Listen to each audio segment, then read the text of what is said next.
श्रीराम समर्थ. श्री गोंदवलेकर महाराज प्रवचने. दिवस 227.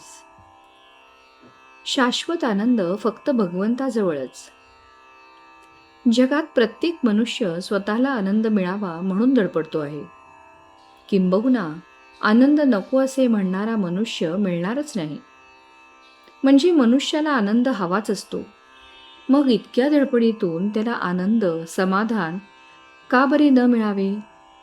याला कारण असे की हा शाश्वत आनंद एका भगवंता वाचून दुसऱ्या कुठेही मिळणे शक्य नसल्याकारणाने त्याचे प्रयत्न व्यर्थ आहेत. त्या आनंदासाठी मला भगवंत पाहिजे असे मनापासून वाटले पाहिजे, आणि त्यासाठीच आपण सर्वांनी नाम घेणे आवश्यक आहे. आपले मन भगवंताच्या चरणावर चिकटवून ठेवावे आणि देह प्रारब्धाच्या प्रवाहामध्ये सोडून द्यावा. कधी तो सुखात राहील तर कधी दुःखात राहील. कधी तो बरेच दिवस सरळ जाईल तर कधी तो मध्येच गचका खाऊन बुडायच्या बेताला येईल. पण त्याच्या कोणत्याही अवस्थेमध्ये आपला आनंद कायम राहील. तुम्ही सर्व माणसे फार चांगली आहात. भगवंताचे नाम घेता हे मला माहिती आहे, परंतु नामाचे प्रेम तुम्हाला येत नाही हे पाहून मला फार वाईट वाटते.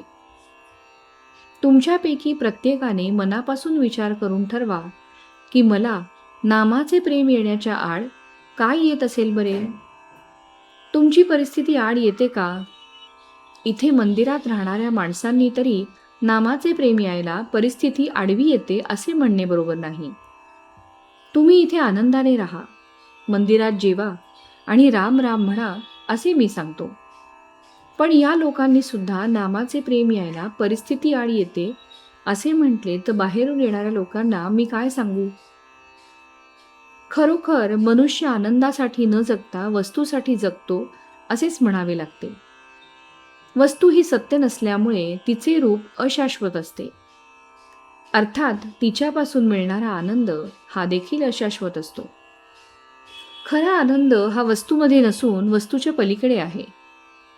आपण भगवंताजवळ आनंद मागावा. त्याने वस्तू आणि आनंद दोन्ही दिले तर फारच बरे. मात्र चिरकाळ टिकणारा आनंद हा नेहमी वस्तूरहितच असतो.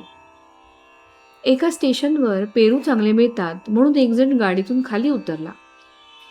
तो पेरू घेण्याच्या नादी किती लागेल तर आपली गाडी न चुकण्या इतका. हे जसे खरे त्याप्रमाणे आनंदाच्या आड येणाऱ्या वस्तूंच्या मागे लागणे बरे नाही. आनंद जोडणाऱ्या गोष्टीचा आपण विचार करूया आणि नामस्मरणात राहूया. काल जे झाले त्याबद्दल दुःख करू नये. उद्या काय होणार याची काळजी करू नये. आज मात्र आनंदात आपले कर्तव्य करावे. तात्पर्य वेळ सापडताच तो व्यर्थ गप्पा गोष्टीत न घालविता नामस्मरण करावे. श्रीराम समर्थ.